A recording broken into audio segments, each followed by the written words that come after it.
គាត់បានលើបាត់នេះហើយគាត់នឹងកាត់បន្ថយការខឹងខ្លាំងត្រាពេលគ្មានអូនក្បែរទើបដឹងថាអូនសំខាន់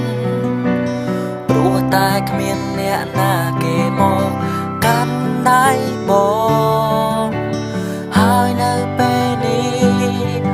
បងកំពុងនឹងនួនល្អ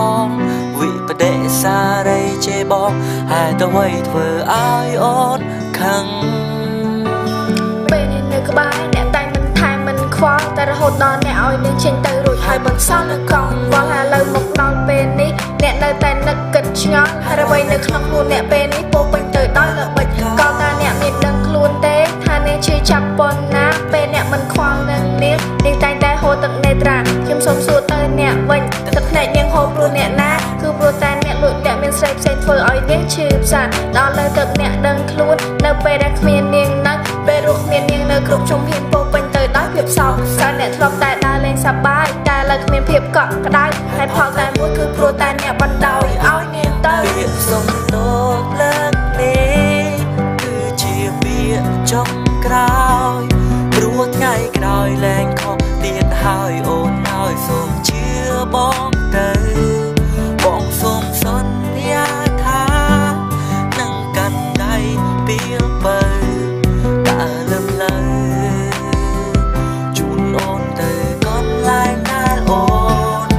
នបាត់ចម្រៀងមួយនេះឲ្យបងទៅសេផ្ញើអូនដើម្បីឲ្យរូបមាសស្ងួនអូនកាត់ចិត្តបាត់ខឹងបងប៉ុន្តែប្រហែលមិនបាត់ទេព្រោះអូនកំពុងតែស្អប់បងតែជាចិត្តសិនស្នេហ៍ស្នងចាប់បងនិយាយឲ្យស្ដាប់ងាកទៅមើលចំណងជើងថាសុំទោសលើកចុងក្រោយព្រោះបងខំលើកនេះមិនមានថ្ងៃក្រោយទៀតឡើយបងដឹងថាអូនកំពុងខឹងអូនធ្វើប្រងើយកន្តើយបងខូចចិត្តណាស់អូនអើយពេលអូនមិនខ្វល់នឹងបងនឹកអនុស្សាវរីយ៍ជាច្រើនមកនឹងពិស័យយើងទៅតែឆ្លោះគ្នាថ្មីតែបងសែននឹកដល់នួនល្អអូននៅចាំបានទេអូនជិះម៉ូតូកាន់ដៃបងហើយពោលពាក្យផ្ដោះផ្ដោថាយើងស្រឡាញ់គ្នារហូតស្រឡាញ់រហូតមែនក៏អត់ក្នុងចិត្តបងដឹងច្បាស់ព្រោះពីពេលនេះតទៅបងនឹងជួបធ្វើផ្ដេសផ្ដារហស្សនាមរបស់អូនព្រះមហាសីឆ្នាព្រោះអូនកាចខ្លាំងណាស់ធ្វើម៉េចបងហ៊ានក្បត់ជីវ៉ាពេលដែលអូនស្ដាប់ហើយសង្ឃឹមថាអូនឈប់ស្អប់ហើយត្រឡប់មកធ្នមបងវិញ